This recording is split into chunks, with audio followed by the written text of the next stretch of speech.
essa bandeira representada por Jair Bolsonaro, lógico, está vendo tudo isso como um grande absurdo. E quem faz um olhar de oposição a Jair Bolsonaro está corroborando com o que está acontecendo.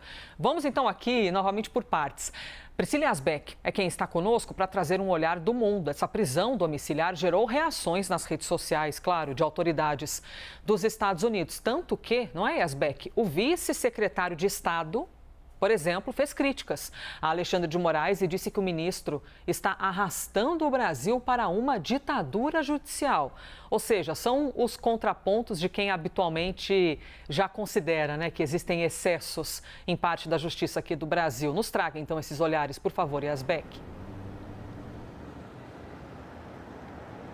Oi, Elisa, bom dia a você, bom dia a todos que nos acompanham. Mais manifestações, então, do Departamento de Estado americano. Quem fez essa postagem foi o Christopher Landau. Ele fez esse post ontem à noite, depois também daquela outra postagem do Departamento de Estado que a gente já vai trazer. E o que diz Christopher Landau? Ele falou que um dos desafios de ser um funcionário público é que as suas ações estão sujeitas a críticas e disse, aparentemente ninguém contou isso ao ministro Moraes do Supremo Tribunal Federal, que hoje colocou o ex-presidente Bolsonaro em prisão domiciliar. E aí ele faz uma pergunta ali com um tom de ironia. Seu suposto crime, aparentemente criticar o ministro Moraes, o que o ministro agora convenientemente caracteriza como uma obstrução da justiça. E aí ele fala, num dos últimos parágrafos, os impulsos orwellianos, fazendo uma referência ao escritor britânico George Orwell, que escreve sobre regimes autoritários desenfreados do ministro, estão arrastando sua corte e seu país para um território desconhecido de uma ditadura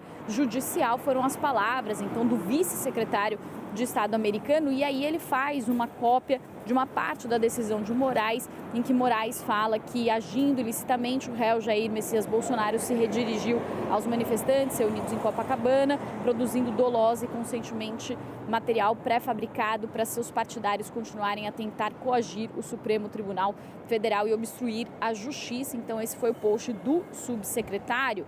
E aí, anteriormente a isso, Elisa, pouco tempo antes, também uma outra nota do escritório do Departamento de Estado para Assuntos do Hemisfério Ocidental, que é o setor dentro do Departamento de Estado americano, ou seja, dentro da diplomacia americana, que trata das questões ligadas à América Latina e ao Brasil. Então, essa outra nota também fez uma crítica à decisão do ministro Alexandre de Moraes, falando sobre ameaça à democracia. E nessa outra nota, o Departamento de Estado diz que o juiz Moraes, agora um violador de direitos humanos sancionado pelos Estados Unidos, se referindo à lei Magnitsky, então, que impôs sanções ao juiz Alexandre de Moraes. E aí a nota prossegue, continua a usar as instituições brasileiras para silenciar a oposição e ameaçar a democracia. Também diz a nota, impor ainda mais restrições. A capacidade de Jair Bolsonaro de se defender em público não é um serviço público.